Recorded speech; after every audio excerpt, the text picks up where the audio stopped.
with, liberal people, center people, right-leaning people, for the most part, there's quite a bit of room for disagreement within their respective camps. With wokeism, there isn't. And that was where I felt a lot of pressure myself and felt pushed away by them to answer the questions that I had, because I would maybe raise my hand and go, oh, wait a second, maybe open borders doesn't sound like the best solution to the problems we're talking about here. And you are chastised to hell. I mean, it's crazy to even the amount of pressure you feel to completely be subservient to everything that they say and to toe the line. And I can imagine that pressure can be a lot. And it's a big weight for a lot of people who would self-describe as woke leftists. And I think it has to be personal for you to change your mind. And often that personal experience that people have is being canceled or feeling that pressure of having a dissident opinion and maybe not being able to verbalize it, or when you verbalize it,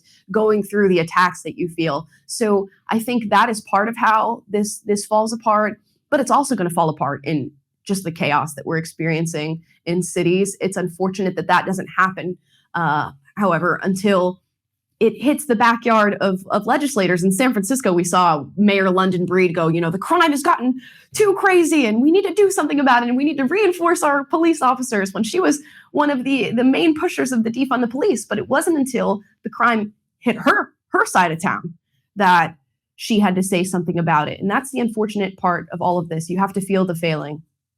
Yes. And another unfortunate part of it is how racist it all is. It's like you see white liberals, and they're not liberals, but let's just call them what I would identify as. Yeah. Respect their pronouns. Her racial epithets at ethnic minorities for disagreeing with them. And you go, I mean, this isn't right, is it? And everyone's like, no, this is what we do now. And you go, well, I don't know if I'm on board with this. Yeah. So I said before, the most racism I've ever experienced was after coming out as a conservative, and I cannot press that enough. So I grew up in a really small, rural, conservative town, was surrounded by mainly white people, was subscribed completely to this idea of racism and white people being inherently racist, but had never experienced an ounce of it. I come out as a conservative, and suddenly every single piece of racist rhetoric that is typically ascribed to conservatives was hurled at me. I mean, I was called a house Negro. I was told that I would always be seen as an N-word no matter what I did. I was told that I was an Uncle Tom, a coon. And of course, this is the same experience of Larry Elder, of Tom Sowell, of Candace Owens, of anybody who chooses to come out and say these things. If you want to really experience or get as close to the Jim Crow experience as possible, be a Black person that comes out as a conservative, and you will experience it instantly. I'm like, can I ask you something about like your earlier years? Because you mentioned growing up in a mostly white, small conservative town. You said you're raised by the white side of your family, right? Yep. So your mother is white. She's raising you. She had sex with a Black guy. Yeah. Like, how are you then able in that situation to think that, all white people are inherently racist when you've got a white mum who got together with a Black guy and who's raising a mixed race daughter? Presumably she wasn't calling you the N-word in your crib, right? Right. No, my mom never called me the N-word, just for the record. So yeah, my mom, of course, she's a white ally.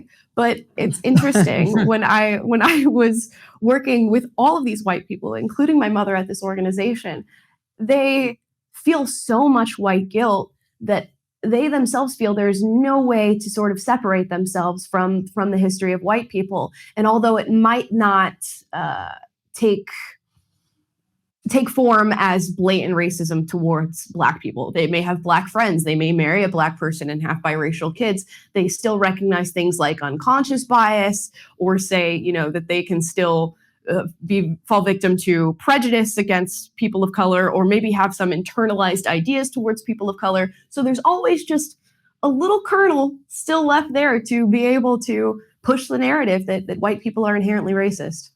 But what about you? Like, you've got a white mum and you believe that all white people are inherent. So your mum is inherently racist. Yeah, I mean, I can tell you I didn't look into these ideas too deeply. I can definitely say that, which is why they fell apart whenever I was pressed on them. Right. What is so enticing about leftism is not only that you don't have to look into the ideas so deeply, but also you are safeguarded in somewhat of a cultish manner that you have no obligation to defend those ideas. And that in fact, the very act of trying to challenge somebody on those beliefs is an act of racism, is an act of sexism. So all I had to do was, when people were asking me questions about this, go, oh, you're racist just for asking me that. You're sexist just for asking me that question. And you're encouraged to make those accusations and to not talk to people who you disagree with.